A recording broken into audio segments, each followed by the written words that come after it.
Hello students, welcome to the Inspirers competition classes. तो आज हम यहाँ पर स्टार्ट करने जा रहे हैं अपना केमिस्ट्री का सेकंड लेक्चर। फर्स्ट लेक्चर में हमने सॉल्यूशन और सॉल्यूशन किससे बनता है, सॉल्यूट और सॉल्वेंट से बनता है। ठीक, हमने saturated solution, unsaturated solution, super saturated solution, ये सब चीजों को हमने क्लियर कर लिया था। हमने डाइल्यूट और कंसंट्रेटेड टर्म को हमने वहां पर क्लियर कर लिया था। तो आज हम यहां पर स्टार्ट कर रहे हैं केमिस्ट्री का lecture number 2, solution chapter, same chapter है, लेक्चर नंबर 2 इसका। हमने फर्स्ट लेक्चर में इस चैप्टर के बेसिक्स क्लियर कर लिया था कि सॉल्यूशन एक्चुअली है क्या। ठीक, आज हम सेकंड चैप्टर में के सॉल्यूशन के कंसंट्रेशन टर्म्स कौन कौन से होते हैं या हम सॉल्यूशन को किस और तरीके से डिफाइन कर सकते हैं, वो आज हम यहां पर देखना स्टार्ट करेंगे। ठीक, तो ये हमारा है आज इसका सेकंड लेक्चर। अच्छे से यहां पर सब चीजों को क्लियर करते हुए चलेंगे। सेकंड लेक्चर में आज का हमारा जो लर्निंग ऑब्जेक्टिव होगा, ये होगा हमारा एक्सप्रेस द कंसंट्रेशन सॉल्यूशन और कंसंट्रेशन ऑफ सॉल्यूशन के सॉल्यूशन की हम कंसंट्रेशन को कैसे एक्सप्रेस कर सकते हैं। देखिए यहां पर express the concentration of solution. Next हमारे पास यहां पर सबसे पहला टॉपिक है मास परसेंटेज। मास परसेंटेज का मतलब क्या हुआ कि वेट बाय वेट, कि हमने ऊपर भी वेट रखा है नीचे भी वेट। डेफिनेशन इसकी क्या कहती है, मास परसेंटेज की डेफिनेशन है हमारे पास कि मास ऑफ सॉल्यूट पर 100 ग्राम ऑफ सॉल्यूशन। मतलब क्या हुआ कि अगर हमने सॉल्यूट का मास को ऊपर रखा है, मास ऑफ सॉल्यूट पर 100 ग्राम ऑफ सॉल्यूशन, मतलब कि 100 ग्राम सॉल्यूशन में सॉल्यूट का कितना मास प्रेजेंट है उसको हम बोलते हैं मास परसेंटेज। फॉर्मूला क्या आता है मास परसेंटेज का, अगर हम बात करें हमारे पास W/W परसेंटेज का फॉर्मूला क्या आता है, मास ऑफ सॉल्यूट। ये फॉर्मूला आपके सामने लिखा हुआ है, mass of solute upon mass of solution and multiply by 100। ये है हमारे पास इसका फॉर्मूला। डायरेक्ट क्वेश्चन आता है कि मास ऑफ सॉल्यूट कितना था, मास ऑफ सॉल्यूशन कितना था, मल्टीप्लाई बाई 100 कर देंगे क्योंकि हमें इसका परसेंटेज निकालना है। नेक्स्ट आता है हमारे पास वॉल्यूम परसेंटेज। वॉल्यूम परसेंटेज क्या कहता है हमसे कि वॉल्यूम ऑफ सॉल्यूट पर 100 ml ऑफ सॉल्यूशन के 100 ml ऑफ सॉल्यूशन के अंदर कितना वॉल्यूम सॉल्यूट का प्रेजेंट है उसको हम क्या बोल रहे हैं, वॉल्यूम परसेंटेज। देखिए यहां पर क्या है, volume by volume upon volume percentage equal to क्या हुआ, volume of solute upon volume of solution multiply by 100। ये बनता है हमारे पास इसका पूरा फॉर्मूला। ठीक, पूरा फॉर्मूला ये है हमारे पास का, volume of solute upon volume of solution. Next क्या है, नेक्स्ट और आज की जो इंपॉर्टेंट टर्म है, यहीं से हमारे आगे के सारे कॉन्सेप्ट क्लियर होंगे, जितने भी कॉन्सेंट्रेशन हमारे पास टर्म्स है। नेक्स्ट यहां पर हम बात कर रहे हैं मोल्स। देखिए मोल्स क्या है, मोल्स ये हमारे पास, इसको सबसे पहले तो हम बात करेंगे कि हम इसको डिनोट किससे करते हैं। तो मोल्स को हम लिख सकते हैं यहां पर कि it is denoted by small n. It is denoted by small n. इसमें हम रेशियो किसका लेते हैं मोल्स के अंदर, इसमें हम रेशियो किसका लेते हैं, इसमें हम रेशियो लेते हैं वेट अपॉन किसका, मोलर मास का, वेट अपॉन मोलर मास। तो फॉर्मूला हमारे पास क्या बना कि N is equal to be, यहां हम ऐसे कह सकते हैं कि फॉर्मूला हमारे पास बनता है इसका, फॉर्मूला हमारे पास इसका बनता है कि moles is equal to be, moles is equal to be mass upon molar mass. देखिए ये चीज याद रखनी है कि फिजिक्स और केमिस्ट्री में मास में डिफरेंस होता है। फिजिक्स के अंदर मास और वेट अलग अलग चीजें है, यहां केमिस्ट्री के अंदर हम मास भी कह सकते हैं, केमिस्ट छोटा हो जाता हूं मैं पहले, केमिस्ट्री के अंदर हम मास भी कह सकते हैं और वेट भी कह सकते हैं। क्लियर। नेक्स्ट आगे देखेंगे हम, इसका फॉर्मूला हमारे पास क्या बना, क्योंकि हमने मोल्स को डिनोट किससे करा था, N से, और मास को डिनोट करते हैं हम W से, और मोलर मास को डिनोट करते हैं हम कैपिटल M से। तो मोल्स का फॉर्मूला क्या बना, मास अपॉन मॉलिक्यूलर मास। ये बनता है इसका हमारे पास है क्या formula, mass upon molecular mass. ठीक, नेक्स्ट टर्म आती है हमारे पास मोल फ्रैक्शन। कि मोल फ्रैक्शन क्या है, देखिए मोल फ्रैक्शन जो है हम इसको डिनोट करते हैं किससे, एक्स टर्म से। इसका डेफिनेशन आती है ratio of moles of a component to total moles. इसकी डेफिनेशन क्या है, मतलब हमें रेशियो निकालना है, जिस भी कंपोनेंट का हमें मोल्स निकालने हो उस कंपोनेंट को हम रखते हैं ऊपर, और नीचे टोटल मोल्स जितने भी हमारे पास सारे कंपोनेंट्स है, सारे कंपोनेंट्स के मोल्स हम रख देंगे कहां पर, नीचे। देखिए यहां पर हमारे पास मोल्स का मोल फ्रैक्शन का फॉर्मूला क्या बना, ये बना हमारे पास मोल फ्रैक्शन का formula moles of one component और upon total moles of all the component, सभी कंपोनेंट्स के मोल्स को हम मोल से हम क्या कर देंगे यहां पर डिवाइड। ठीक, तो यहां पर हमारे पास क्या बना, देखिए अगर मुझे बात करनी है कि मेरे पास एक कोई भी सॉल्यूट है और दूसरा कोई सॉल्यूट है, तो मुझे इसके यहां पर मोल्स निकालने हैं, मुझे इसके यहां पर मोल्स निकालने हैं, तो मैं कैसे कैलकुलेट करूं, मुझे इसके मोल्स निकालने के मोल फ्रैक्शन ऑफ वन अगर मैं यहां पर लिख दूं, मोल फ्रैक्शन ऑफ वन, तो कैसे निकालूं कि moles of one upon moles of one plus moles of two. ठीक, कोई भी दो सब्सटेंस हमने यहां पर एग्जांपल ले तो ये ऐसे निकलता है हमारे पास क्या, मोल फ्रैक्शन। नेक्स्ट टर्म आता है हमारे पास मोलैरिटी। एक मिनट, मोल फ्रैक्शन का फॉर्मूला देख लीजिए आप लोग अच्छे से। मोल फ्रैक्शन मतलब हमने क्या कर दिया, अगर हमें पहले नंबर का, मतलब हमने जो पहला कंपोनेंट लिया है उसका अगर हमें मोल्स निकालना है तो उसका हमने ऊपर रख दिया उसके मोल्स, और नीचे हमने क्या रख दिए, नीचे हमने रख दिए हैं टोटल मोल्स, मतलब n1 अपॉन n1 प्लस का n2। अच्छा एक चीज और यहां पर एक याद रखनी है, मैं जैसे यहां पर x1 के मोल्स हमारे पास कितने आ गए, ये आ गए, लेकिन अब मुझे x2 के मोल्स निकालने हैं। हम नॉर्मली बाइनरी सॉल्यूशन यहां पर पढ़ रहे हैं, तो हम क्या करेंगे, ये चीज और याद रखनी है कि जो हमारे पास मोल्स ऑफ, या चलो मैं इसको a और b मान लूं क्योंकि ज्यादातर बुक्स में a b करके दिया होता है, ये a और b, यहां पर इसको मैं मान लू a, ये भी मैं इसको मान लू यहां पर a, ये हो गया a और ये हुआ हमारे पास b। अब अगर मुझे निकालना है यहां पर b के मोल्स, तो कैसे निकालेंगे, ये हमेशा याद रखना है एक्स ए और moles fraction of a mole fraction of b हमेशा क्या होगा, 1 होता है। Mole fraction of a plus mole fraction of b हमेशा क्या होगा, 1 होगा। अब मुझे b के निकालने हैं तो कैसे निकालू, X B is equal to B X A, so B यहां ऐसे 1 माइनस का एक्स ए होगा। ये कैसे हो गया, इधर हम यहां पर बात करेंगे, ये 1 इधर ऑलरेडी था, इधर एक्स ए ये आके हो गया हमारे पास इधर माइनस, तो ये हमारे पास बी के मोल्स निकालने का ये भी तरीका है। ये हमेशा याद रखना है कि टोटल मोल फ्रैक्शन हमेशा 1 होगा। क्लियर। नेक्स्ट हम बात करेंगे, जो नेक्स्ट आज की हमारी टर्म है, यह है मोलैरिटी। देखिए मोलैरिटी डेफिनेशन हमें क्या कहती है कि मोल्स ऑफ सॉल्यूट पर लीटर ऑफ सॉल्यूशन। मोलैरिटी की डेफिनेशन क्या है कि मोल्स ऑफ सॉल्यूट पर लीटर ऑफ सॉल्यूशन। मतलब क्या हुआ, हम इसको ऐसे भी कह सकते हैं यहां पर, देखिए हमें एक छोटी सी डेफिनेशन याद रखनी है, बहुत सारे फॉर्मूले हमें याद नहीं रखने, एक ही डेफिनेशन से हम सारे फॉर्मूलों को यहां पर क्रिएट करेंगे। देखिए क्या है, हमने इसकी डेफिनेशन क्या याद कर ली कि मोल्स ऑफ सॉल्यूट पर लीटर ऑफ सॉल्यूशन। मोलैरिटी को हम डिनोट करते हैं कैपिटल एम से, तो हमने यहां पर फॉर्मूला क्या लिख दिया, हमने फॉर्मूला यहां पर लिख दिया कि मोलैरिटी, फॉर्मूला क्या आया, molarity is equal to be moles of solute, ऊपर आ गया, और नीचे आ गया हमारे पास वॉल्यूम ऑफ सॉल्यूशन, और वो भी लीटर में। अब हम बात करते हैं यहां पर ऐसे कि ये हमारे पास कैपिटल एम ने क्यों रख दिया, क्योंकि कैपिटल एम मोलैरिटी को हम डिनोट कर रहे हैं।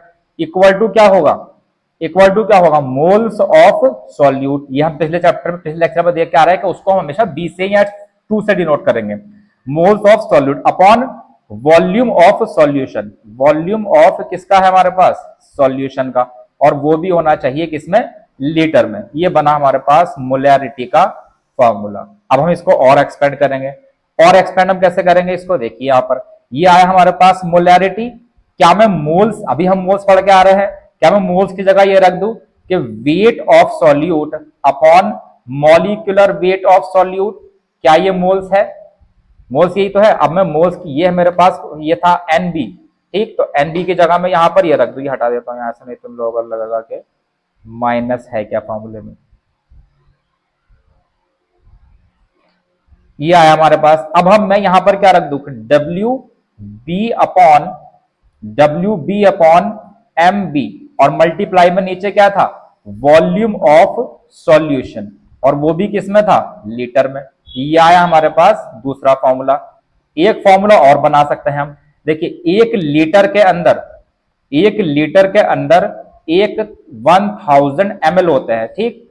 अब मैं क्या इस फॉर्मूले को यहां ऐसे बना दूं कि m is equal to be W B upon M B multiply by volume of solution, और वो भी मिलीलीटर में। और ये डिवाइड अगर मैंने 1000 से कर दिया तो ये डिवाइड कहां पहुंच गया, ऊपर। ये बना हमारे पास मोलैरिटी का फॉर्मूला। ये आया हमारे पास मोलैरिटी का फॉर्मूला। क्लियर। यहां देख लेते हैं अच्छे से और पीछे। ये हमारे पास पूरा फॉर्मूला आया मोलैरिटी का। ये देखिए आप लोग यहाँ, ये आया मोलैरिटी का फॉर्मूला। हमने इसको फिर से आगे कर दिया है, तो फिर हमारे पास ये बनता है इसका फॉर्मूला। हमने इसको litre 1 litre is equal to 1000 ml में रख दिया, तो ये बन गया फॉर्मूला, ठीक। नेक्स्ट टर्म आती है हमारे पास मोलैलिटी। बिल्कुल सेम वे में है भाई, इतना डिफरेंस है कि यहां पर हमारे पास क्या है, मोल्स ऑफ सॉल्यूट पर kilogram of solvent. 1 kilogram solvent के अंदर या पर किलोग्राम सॉल्वेंट के अंदर कितने मोल्स ऑफ सॉल्यूट प्रेजेंट है, बस इतना डिफरेंस है। देखिए डेफिनेशन हमसे क्या कहती है कि मोल्स ऑफ सॉल्यूट पर किलोग्राम ऑफ सॉल्वेंट। तो यहां मोलैलिटी का फॉर्मूला हमारे पास क्या बनता है, moles of solute upon mass of solvent, वो भी किसमें, केजी में। ये बना हमारे पास यहां पूरा फॉर्मूला। अब मैं इसको ऐसे रख दूं। अच्छा, इसको डिनोट हम किससे करते हैं, स्मॉल एम से। मोलैलिटी को हम डिनोट किससे करते हैं, स्मॉल एम से। तो small m is equal to be same way में मोल्स ऑफ सॉल्यूट अपॉन में क्या है, मास ऑफ सॉल्वेंट, मतलब WA, और वो भी किस में होना चाहिए, केजी में, किलोग्राम में। ये हमने यहां पर इसको ये कर दिया है बॉक्स में। और हम क्या कर सकते हैं इसको, देखिए फिर से वही तरीका कि मोल्स का मतलब क्या है, NB is equal to be WB upon MB। यही तो मतलब हुआ मोल्स का, ये हमने साइड में लिख लिया। अब यहां मोलैलिटी का फॉर्मूला क्या बना कि WB, मोल्स की जगह हमने क्या रख दिया, WB अपॉन MB, और मल्टीप्लाई बाय क्या होगा, WA, और वो भी किस में होगा, केजी में, क्योंकि हमें किलोग्राम में रखना है यहां पर। ये बना हमारे पास इसका फॉर्मूला, ठीक। ये बना इसका formula WB upon MB into WA, और वो भी केजी में। अब हम इसको क्या कर देंगे कि 1 किलोग्राम में कितने ग्राम होते हैं, 1000 ग्राम। तो यहां हमने क्या कर दिया कि molality is equal to be क्या बना, WB upon MB multiply by WA, उसको ग्राम में कर दो, डिवाइड बाय 1000 करा दो। 1000 कहां पहुंच गया, 1000 पहुंचा हमारे पास ऊपर। एक फॉर्मूला हमारे पास ये बनता है। बहुत शॉर्ट में बस डेफिनेशन याद कर ली, और डेफिनेशन याद करने के बाद उसके अकॉर्डिंग फॉर्मूले को बनाते चले जाना है। क्लियर। ये हो गया हमारे पास, ये देखो, ये हमारे पास सारे फॉर्मूले बनके रेडी हो गए। नेक्स्ट आता है हमारे पास पार्ट्स पर मिलियन। पार्ट्स पर मिलियन जब हम यूज करते हैं, जब हमें बहुत ही कम अमाउंट में सॉल्यूट की बात करनी हो, बहुत ही कम अमाउंट में, जैसे कि यहां पर दिया हुआ है पार्ट्स पर million, in short PPM। This concentration term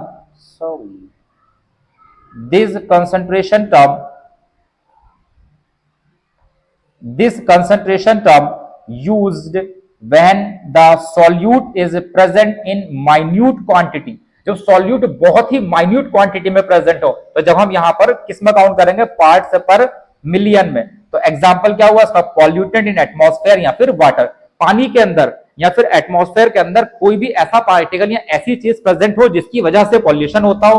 तो हमने क्या, जो पॉल्यूशन करता हो उसको हम क्या बोलते हैं, पॉल्यूटेंट। तो यहां पर हमारे पास एग्जाम्पल क्या है, पॉल्यूटेंट प्रेजेंट इन एटमॉस्फेयर या फिर वाटर। पीपीएम का फॉर्मूला ये बनता है हमारे पास, number of parts of the component upon total number of parts of all the component the solution, multiply by यहां पर आता है 10 टू द पावर 6, ठीक, 10 टू द पावर 6। ये बना हमारे पास पूरा इसका फॉर्मूला। पार्ट्स पर मिलियन। क्लियर। नेक्स्ट हमारे पास है एक एग्जाम्पल। एग्जाम्पल में क्या लिखा है, calculate the mole fraction, calculate the mole fraction of ethyl alcohol and water in a solution containing 46 gram ethyl alcohol and 36 gram water. क्या है क्वेश्चन के अंदर कि 46 ग्राम इथाइल अल्कोहल दिया हुआ है और 36 ग्राम इसके अंदर वाटर गिवन है। हमें मोल फ्रैक्शन निकालना है इथाइल अल्कोहल एंड वाटर दोनों का। ठीक है, तो हमें मोल फ्रैक्शन निकालने के लिए सबसे पहले तो मोल्स चाहिए। तो मैं मोल्स किसके निकाल देंगे हम पहले देखिए। अगर मैं बात करूं यहां सबसे पहले किसकी, इथाइल अल्कोहल की।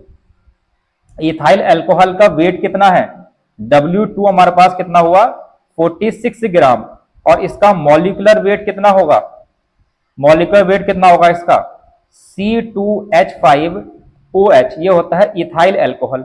अब इसका मॉलिक्यूलर वेट निकाल लेंगे हम। भाई कार्बन का कितना होता है 12, ऑक्सीजन का होता है 16, ठीक, और हाइड्रोजन का होता है 1। तो यहां हम इसका मॉलिक्यूलर वेट निकाल लेंगे। यह है हमारे पास C2H5OH। कैसे निकालेंगे भाई, 12 into 2 plus 1 into 5 plus 1 into 16 plus का 1, कितना है 12 टू जा 24 प्लस का 1 इंटू 5 और प्लस का 1 और प्लस का कितना है 1, यहां नहीं 1 नहीं, प्लस का होगा हमारे पास 16, प्लस का कितना हो गया 16, 5 प्लस का 16 और प्लस का 1 कितना हो गया। अगर हम सबको यहां पर काउंट कर ले, चलो यहां लिख देता हूं तुम्हारी लोगों की आसानी के लिए। ये हो गया 5, ये हो गया 16 और ये हो गया 1, कितना हुआ 6 4 10 और 6 16, 2 3 और 1 4, ये कितना हो गया 46। मतलब मॉलिक्यूलर वेट कितना है बी का हमारे पास 46। अब इसको हमें क्या करना है, इसके मोल्स निकाल देंगे। तो मोल्स, इथाइल अल्कोहल्स के मोल्स कैसे काउंट करूं, मोल्स ऑफ बी मान लो, यहाँ पे इथाइल अल्कोहल को बी माना, तो इथाइल अल्कोहल के मोल्स कैसे हो गए WB/MB।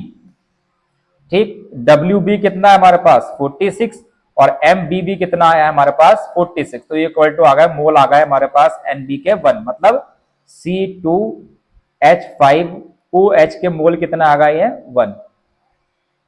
अब मुझे मोल्स निकालने हैं किसके, वाटर के।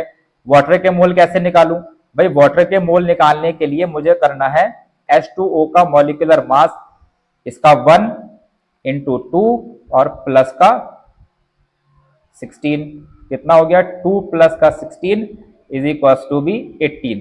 तो इसके मोल्स कितने हुए वाटर के, weight of water upon molecular weight कितना हुआ, इसका वेट कितना था हमारे पास देख लेते हैं पीछे जाकर।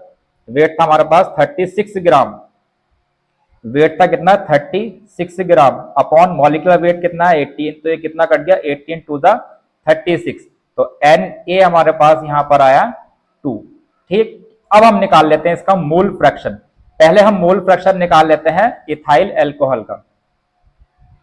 पहले मोल फ्रैक्शन निकाल लेंगे हम यहां पर इथाइल अल्कोहल का, C2H5OH का कितना निकलेगा, मोल्स ऑफ इथाइल अल्कोहल रख देंगे ऊपर, कितना था 1 अपॉन में टोटल मोल्स 1 प्लस का 2 इज इक्वल टू भी कितना आ गया 1 अपॉन का 3।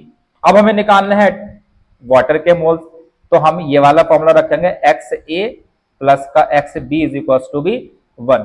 तो XB हमारे पास कितना आया, XB यहां हमारे पास कितना आया, ये आ गया 1/3। ठीक, तो यहां पर हमने क्या रख दिया, XA को ऐसे ही रख देंगे प्लस XB की वैल्यू आई थी 1/3 इज इक्वल टू भी 1। तो XA कितना हुआ 1 माइनस का 1/3, एलसीएम ले लेंगे 3, ये यहां पर बचा 3 माइनस का 1।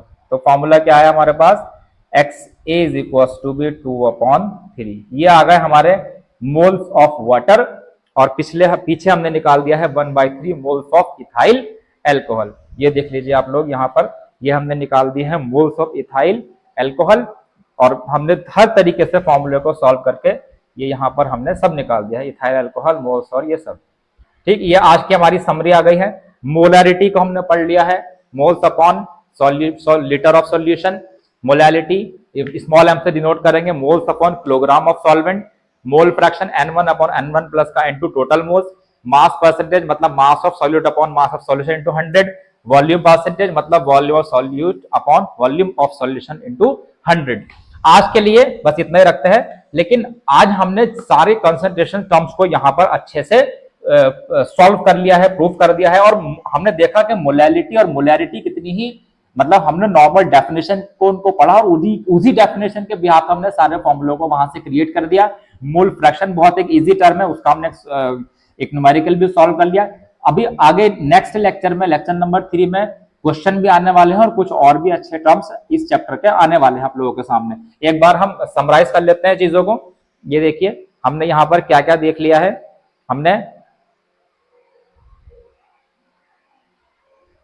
मोल्स मास परसेंटेज को देखा, वॉल्यूम परसेंटेज को देख लिया है, मोल्स देख लिया, डिनोट करेंगे एन से, मास अपॉन मोलर मास, ठीक, मोल फ्रैक्शन है moles of one component upon total moles. Next आता है हमारे पास molarity, moles of solid upon volume of solution. हमने इसको अच्छे से यहां पर क्लियर कर लिया है, लीटर में, मिलीलीटर में, सब हमने यहाँ फॉर्मूले ये देख लिए हैं। आप लोग अच्छे से इसके नोट्स बनाइए, इससे बाहर नहीं आता है बोर्ड्स के अंदर। पार्ट्स पर मिलियन को हमने देख लिया है, एक हमने एग्जाम्पल देख लिया है, इथाइल अल्कोहल के हमने मोल्स यहाँ पर निकाल दिए हैं, और हमने वाटर के मोल्स भी यहाँ पर निकाल दिए, समरी देख ली है। बाकी जो है कंटिन्यू रहिए चैनल पर आगे और लेक्चर्स के लिए। अभी हमने बहुत अच्छे से इन सब चीजों को यहाँ पर क्लियर कर लिया है, आगे और नेक्स्ट लेक्चर में बहुत और सब चीजें क्लियर होगी। पढ़ाई करते रहिए, ऑल द वेरी बेस्ट।